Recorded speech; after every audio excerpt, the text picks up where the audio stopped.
Wafalme wa Pili sura ya 4.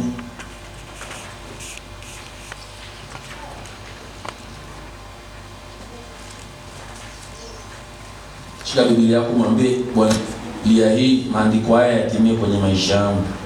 Yatimie wapi? Kwenye maisha yangu. Kama umesema utakuwa kichwa, kwa nini wewe mkia? Kama umesema utajenga nyumba na kuishi ndani, kama umesema watu hawatakula matunda ulioyapanda, kwa nini situkubali matunda yaliyo na maadui zetu? Lazima tuingie kwenye maombi makubwa sana.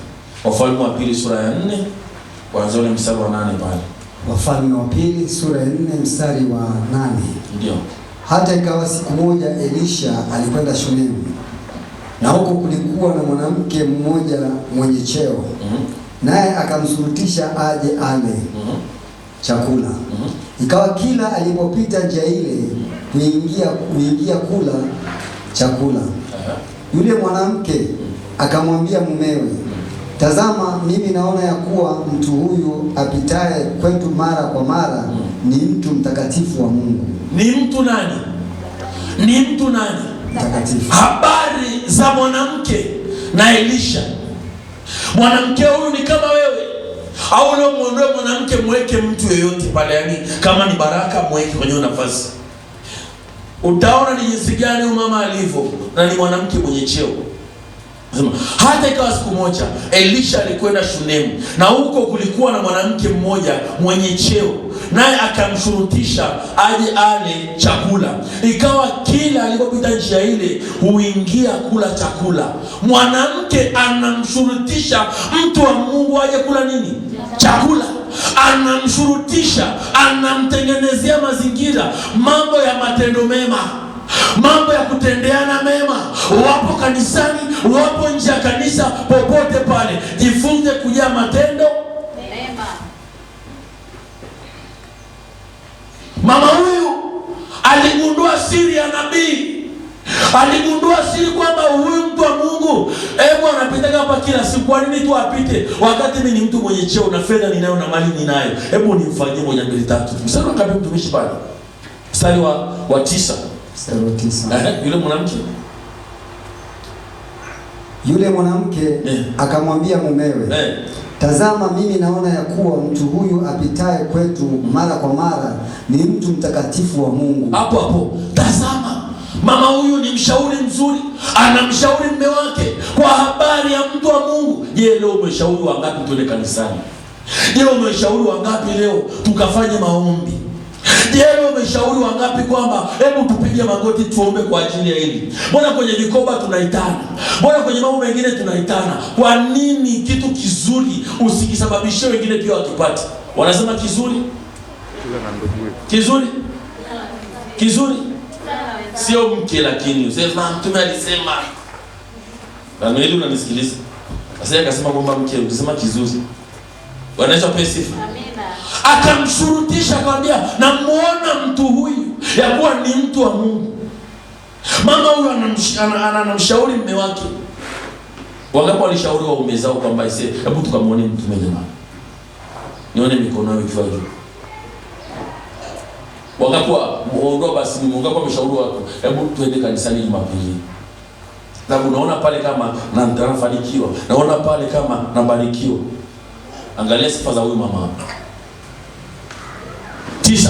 Yule mwanamke akamwambia mumewe, tazama, mimi naona ya kuwa mtu huyu apitaye kwetu mara kwa mara ni mtu mtakatifu. Tushirikishane mahali pazuri, ongea na watu, mwambie mtu twende madhabahuni, mwambie watu huu ugonjwa hapa hata ufanye nini hauponi. Hii hali unayopitia, kinachokutoa hapa ni maombi tu, midomo yetu. Bwana Yesu apewe sifa. Mtu huyo apitaye anajaribu kumshauri mwanaume, hata kama ni mpagani, anaongea naye. Hebu inua mikono yako juu, sema, Bwana Yesu, naomba kinywa changu kizungumze mazuri kuhusu madhabahu na mtumishi wake. Wewe kwani wiki moja kukutana na watu wangapi? Wiki kukutana na watu? Nyosha mkono juu. Neema, mbona unanyosha kwenye mziwa hivi? Umemweleza habari gani za Yesu? Lazima tuwafundishe. Bwana Yesu apewe sifa. Lakini mbona vikoba kwenye ule mkoba marejesho yake mama kwenye 10,000 ni 500 tu. Mama, kwenye ile ule pale wanakushwa pale zinduka panakushwa vizuri. Kwenye 100,000 ni 500,000 tu. Kwa nini usivumishe habari za Kristo? Sema ye Bwana Yesu, kuanzia leo navumisha habari za Kristo. Kwenye biashara, kwenye kazi yako, popote. Mimi kuna ndoa nimeiokoa Mbeya.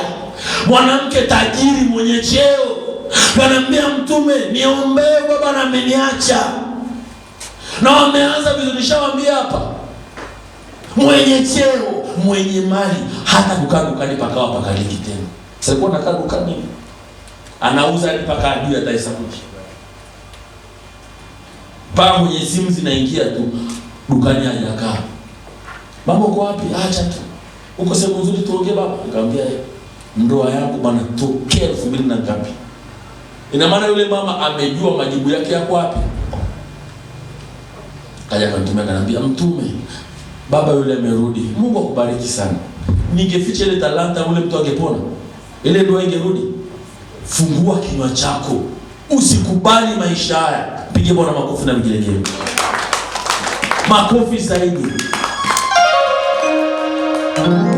Waeleze majirani, tusikae tu.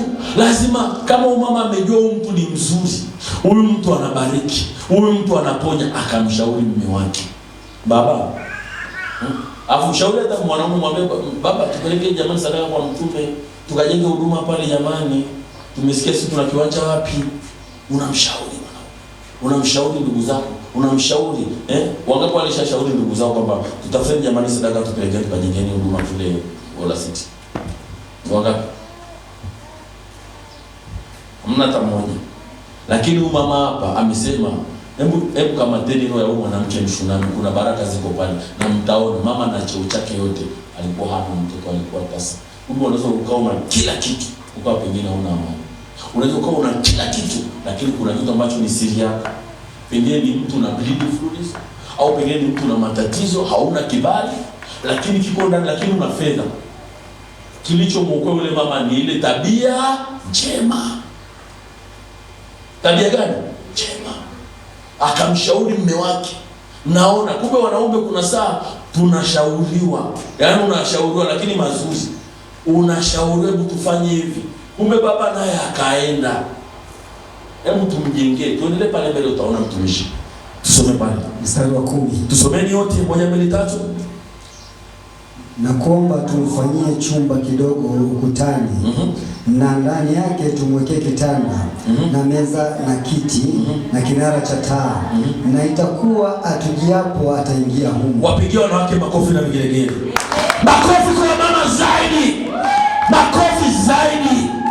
Akamuomba baba tumjengee nabii nyumba, na tumwekee kinara cha taa, na tumwekee meza, na tumwekee ishi. Anamshauri mume wake kumtendea mema mtu wa Mungu. Je, umeshashauriana mara ngapi kumtendea Mungu mema? Hebu tufanye hivi. Mnakaa, hebu jamani, hebu mnamuita Taimaima hivi tumshonee Mtume hata suti. Hebu tumshonee hata suti jamani baba. Mwaka mzima tunakubali kweli. Hebu yani nani atokeze? Yaani wamesema kuna vikao, kusoma Isaya 54:17, 14:19. Akasema kila kikao tawasomea baadaye. Yaani kuna namna kwamba ile hali kwamba wakirundikana kama sio kwa shauri langu wataangamia. Haleluya. Basi kama ni hivyo, unaweza wakapia watu nao wakakaa kujadili kwamba huyu dada amefanya kazi vizuri. Hebu tumuongeze. Sasa huyo mtu mmoja ni nani? Lazima utende madhabahu Mungu wenu watu kule. Pige Bwana makofi na vigelegele. Kwamba waombe kitu kwamba tumfanyaje huyu mtu hichi? Tufanyaje huyu mtu aende hivi? Huyu mtu naona kwamba hajala leo chakula. Huyu mtu naona kama leo hana namna ya kwenda. Huyu mtu naona kama leo jinsi akawaza vile, jinsi ndivyo na Mungu anainua watu kwa ajili ya maisha yako. Amen. Bwana Yesu apewe sifa. Kwa sababu ya watu kumjua Mungu, kwa sababu ya watu kufarijika, na kuambia hautakumbuka kwa magorofa, hautakumbuka kwa magari, hautakumbuka kwa chochote zaidi ya matendo mema uliyotendea watu. Clap for Jesus. Matendo uliyotendea watu, matendo yaliyo mazuri. Hautakumbuka ulikuwa na suti 2000, nilikuwa na kampuni wa matendo, jinsi ulivyoishi na wale watu. Kawasome habari za Dorcas. Petro analiliwa, anaambiwa baba, huyu mama alikuwa anashonea mitume nguo. Huyu Petro akasema kweli? Nguo ataangalia hizi kanzu mara mwisho ndio hii ya mwisho ameshona. Nani Petro akapata sababu ya kumuinua yule mama alikuwa amekufa. Sasa hizo habari mnazijua. Alipata sababu ya kumuinua. Kwa ajili ya matendo. Pia mmoja wako mkono mwambie matendo mema. Mwambie matendo mema. Mwambie unaishije na watu. Unaishije na watu. Matendo mema. Kuwatendea wengine mema. Ndio kitu kilisababisha kumbe kwa ndani ya matendo mema kuna muujiza. Ndani ya matendo mema kuna furaha. Kuna watu wataka ni wao tu. Mimi tu. Wanasema pesa. Nasema kuanzia leo lazima anaanze kutenda matendo mema. Sema lazima anaanze kutenda matendo mema. Lazima anaanze kutenda matendo mema. Lazima. Ukikaa hivyo Mungu lazima akutendee kitu. Mstari wa ngapi mtumishi? Mstari wa 12. 11. Ikawa siku moja akafika huko, akaingia katika chumba kile, akalala. Akamwambia Gehazi mtumishi wake, mwite yule Mshunami. Naye alipokwisha kuitwa, akasimama mbele yake. Haleluya. Mwite Neema, mwite Halima, mwite Mamtume, mwite Teddy, mwite fulani, mwite ni Alex, mwite. Kwa nini roho inatokea kumuita? Nikuulize swali. Kwa nini anatokea anaitwa? Niambie Felista, kwa nini huyu mama? Kwa nini nabii anasema mwite? Hebu mpe maiki nisikie sauti ya mwanangu. Kwa nini anamwambia mwite?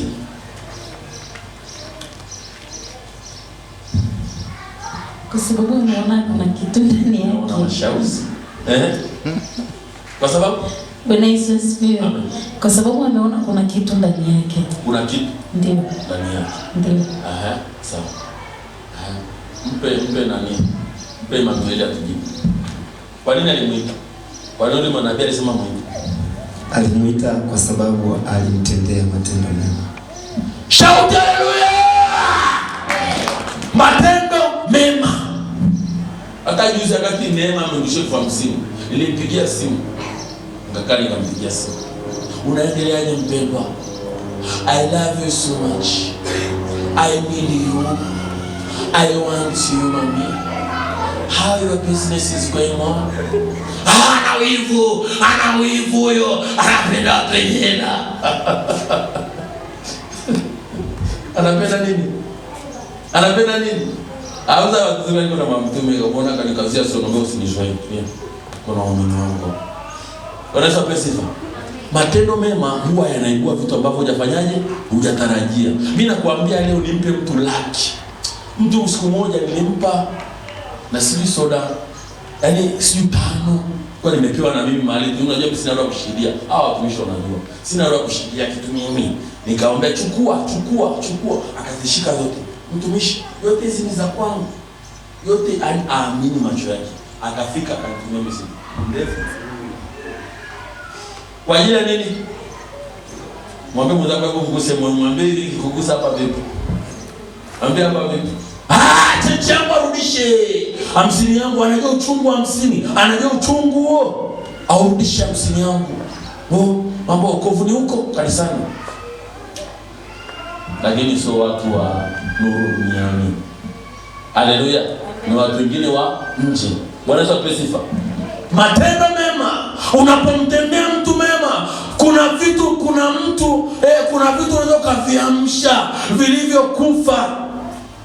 Ukaviamsha, ukashanga mtume nikawasha gari nikaja kwako. Ngambie ima twende. Au ni Alex ipo twende. Tunaenda wapi? Tunaenda kwa Felista. Mtume kuna nini? Mbona leo chaka hivi? Wewe twende bana. Kwa sababu gani? Matendo, wewe jaribu. Tendea madhabahu mema. Tendea mazuri. Na huyu Mungu unayemtumikia utaona ataviamsha. Anasema mtumishi, kuna ndugu yangu alikuwa na uwezo, amenisauki kabisa. Nilipotoa tu mimi ile sadaka yangu, alinipigia simu na alinipa mtaji. Kwa nini miaka yote asikupe mtaji? Why? Why? Kwa nini asikupe na yupo? Na kuna wengine wanadugua na uwezo lakini hawatoi. Kwa nini akupi mtaji? Ile tu siku Kesho yake amenipigia simu, mwongea na mimi vizuri sana na akanirudishia laki 5 ya mtaji. Kwa nini siku zote akupe mtaji? Na maana kuna kitu ilikuwa imeshikilia nini? So unapotoa ndivyo unafanyaje? Wakasema ni heri kufanyaje? Kutoa kuliko kupokea. Ni heri. Pigie Bwana makofi na vigelegele. Makofi zaidi. Akafanyaje mtumishi? 13. Ndio. Akamwambia, sema naye sasa. Tazama wewe umetutunza sana namna hii. Mtendewe nini basi? Je, uombewe neno kwa mfalme? Ndio. Au kwa amiri jeshi? Yule mwanamke akamjibu, mimi ninakaa katika watu wangu mwenyewe. Hapo akamwambia, sema naye sasa. Tazama wewe umetutunza sana namna hii. Hebu angalia paka nabii, mtu wa Mungu anakazia namna hii. Yaani umenilisha, umenitunza sana namna hii. Tazama wewe, je, utendewe nini? Kwa nini mwanzo asimwambie utendewe nini? Yaani wewe chakandua tu kichwa kwamba kwa nini mwanzo asiseme utendewe nini? Why sasa hivi aseme utendewe nini? Sadaka ina nguvu kutoa mahali ulipo. Kuna mahali tutaomba kama hatutatoa kafara ya Kristo, hakuna mwanadamu atakayeokolewa. Tutaomba, tutaimba, kuna mahali tutaenda. Bwana Yesu apewe sifa. Ili roho ya kumwamsha nabii akamwambia mama, tena akamwambia Gehazi, hebu niitie ule mchunani. Mama akaja pale mbele. Akaambiwa, umetutendea namna hii. Je, uombewe nini? Je, uombewe nini? Mama mwenyewe akaanza, baba, mimi ninakaa peke yangu. Kumbe mama alikuwa na mali, lakini ana nini? Ana uzao, ana watoto. Ana watoto wanaomtunza, ana watoto wanatukana kwamba sawa una mali, unachukuliwa na msafara, lakini hauna mtoto. Anakuwa ananenewa, anakuwa anaambiwa maneno mabaya kama nani alikuwa anakuambiwa maneno machafu. Lakini baada ya kukutana na mtu wa Mungu, utaona kitu gani kimetokea pale. Na wewe leo hautarudi mikono mitupu hapa kwa jina la Yesu. Sema Bwana Yesu, yoyote yule anayenizuilia nisiende mbele, lazima avunjike. Akamwambia, umetutendea matendo mema ya Dorcas yakafufuliwa na Petro. Matendo mema ya kwako vitakupa thawabu. Bwana Yesu apewe sifa. Matendo ya mwanamke yamemfufulia vipi?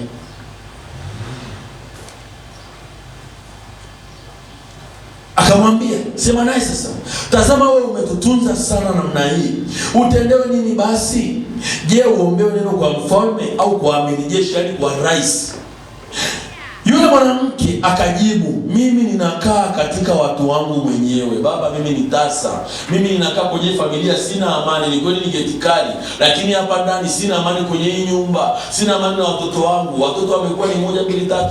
Pengine watoto wamekuwa ni mashoga au nini. Kwa hiyo unavyoona hivi niko hivi, lakini nina shida. Mama mmoja Ijumaa hapa alikuwa anasema watoto 5 hakuna anaeleweka.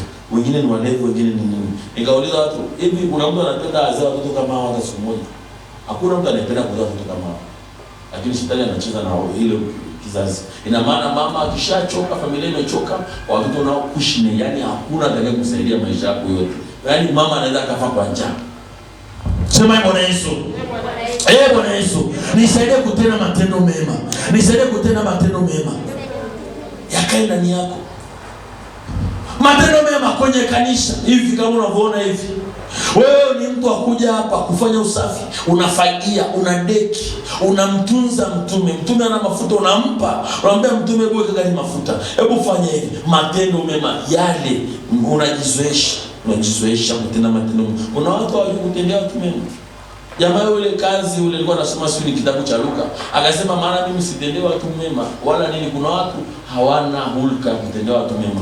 Raha yao ni wewe kuharibikiwa, raha yao ni wewe kukosa, raha yao ni wewe kufeli, raha yao ni kuona umepotea, lakini hautapotea kwa jina la Yesu Kristo. Sema sitapotea maadamu ninayo mtume. Wangapo uko tayari kupotea? Uko tayari kupotea? Akasemaje mtumishi? 14 mstari. Akasema basi atendewe nini? Gehazi akajibu, hakika hana mwana na mumeo ni mzee. Hana mwana. Akasemaje mtumishi wa Bwana? Mstari wa 17. Ndio. Yule mwanamke akachukua mimba, akazaa mtoto mwanamume. Wakati huo huo mwakani, kama Elisha alivyomwambia. Kama Baraka alivyosema. Hivi hamna watu niliombea hapa niliotamkia ikawa wako wote wameshika mpaka mimba huko mikoani. Wamekamata mimba wapi huko? Matamko tu, sio nimempa dawa wala nini. Sawa sawa na neno la nani? Elisha. Ndio Elisha yuko, Elisha ndio mimi hapa. Amen. Sema Elisha yule pale. Elisha yuko. So Elisha ni mimi hapa. Ina maana kama hata kuna mtoto hapa anaitwa Elisha, Elisha ndio mimi hapa. Nani ni Elisha? Sema mimi ni Elisha. Kiri mimi ni Elisha. Wewe ndio Elisha, tujikizie wewe. Mtumishi sasa Elisha ni mwanaume. Basi toa mwanaume basi wewe ikirie kwamba maneno yako yana nguvu. Haleluya. Mpigie Bwana makofi. Mpigie Bwana makofi zaidi. Yule mwanamke akachukua mimba, akazaa mtoto mume. Wakati huo huo mwakani, kama Elisha. Hebu na mimi nikutamkie maneno mazuri kwenye maisha yako. Inua mikono juu. Sema Bwana Yesu, maneno ambayo nimetamkiwa miaka mingi, nataka yaende yakatimie kwa jina la Yesu. Nikutamkie kuhusu watoto wako, wawe na maana. Kama ni mume, kama ni mke, wawe na maana kwa jina la Yesu Kristo. Soma juu kwa miguu yako. Soma juu kwa miguu yako. Asuwa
maisha yako yaende. Anguka. Hebu mbele za Bwana kila mmoja kwa jina la Yesu Kristo, kwa damu ya mwana kondoo. Usiombe kivivu, omba katika roho. Omba kama hautaomba tena, mwambie Bwana, hebu achilia baraka zako. Waliokamata waganga, waliokamata wachawi, waliokamata washirikina, waliokamata mababa, waliokamata mabebe, achia kwa moto. Achia baraka zako, achia baraka za kanisa, achia baraka za mje, achia baraka zetu, achia nyumba zetu, achia maisha yetu kwa damu ya mwana kondoo. Omba kila mmoja, omba kila mmoja, omba kila mmoja. Mwambie Bwana, walokamata maisha, walokamata watoto, walokamata utajiri, walokamata huduma, walokamata uimbaji wako, katika warebeka uchawi, warebeka magonjwa, warebeka umaskini, warebeka ufukara, warebeka kwa moto, warebeka kwa moto, warebeka kwa moto, warebeka kwa moto. Inapinzani, inapingana nasi, inapingana kwenye ndoa, inapingana kwenye uchumi. Warebeka, warebeka, warebeka, warebeka, warebeka, warebeka, warebeka, warebeka. Rebeka, kila raha umesimamia ujenzi, kila raha umesimamia nyumba, Rebeka kwa jina la Yesu, Rebeka umesimamia biashara, Rebeka kwa jina la Yesu, Rebeka umesimamia watoto kwenye masomo, Rebeka tegetea, umesimamia shamba, Rebeka kwa jina la Yesu, Rebeka kila uchawi, Rebeka kila uganga, Rebeka kila mazabaha, Rebeka uliyesimamia kazi, Rebeka kwa jina la Yesu, Rebeka tegetea, uliyesimamia nyumba yangu, usiendelee kwenye ujenzi, Rebeka tegetea,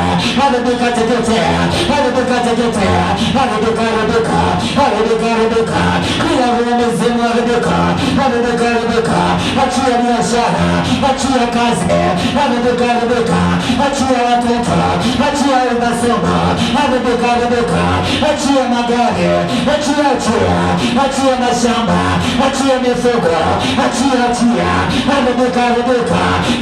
Rebeka, walioshuka biashara, Rebeka, kila uchawi, kila uganga, Rebeka, achia biashara, achia, ekomba biashara, yangu, ekomba kazi yangu,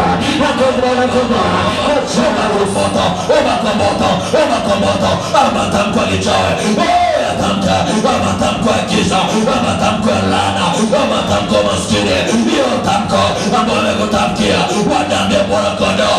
Rebeka juu yetu, Rebeka juu ya watoto wetu, Rebeka juu ya huduma, Rebeka juu ya kazi zetu, Rebeka juu ya biashara zetu, Rebeka magonjwa, magano waliotamka, maneno waliotamka, tunayafuta. Hiyo miujiza isiwatokea, hiyo kazi isiwatokea, hiyo mwanamke asiolewa, inatamka Bwana kama mtume, ikatoke, wane njaa, wenye malango haya, wameucheza wa biashara, wameucheza wa watoto, wameucheza wenye ndoa, wameucheza wamote Bwana, wenye kusafiri nje Bwana, inatuma moto. Vunja kila raha, ambia iharibike, haribu ya mazabahu, katika jina la Yesu, haribu kwa damu ya Yesu, vunja hiyo ngoma, kwa damu ya Yesu, vunja, teketeza, iliyokamata uchumi wako, kwa damu ya Yesu, nabaratisha hiyo ngoma, kwa mamlaka jina la Yesu, petesha mota, hizo mazabahu, mazabahu za ukoo, mazabahu za kimila, kwa mamlaka jina la Yesu, achilia mota, mazabahu iliyokamata uzamu wako, piga hiyo mazabahu,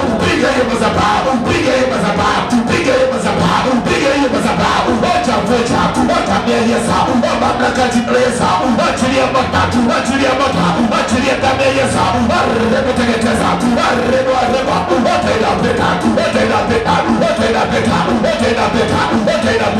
mazabahu za Beelzebub,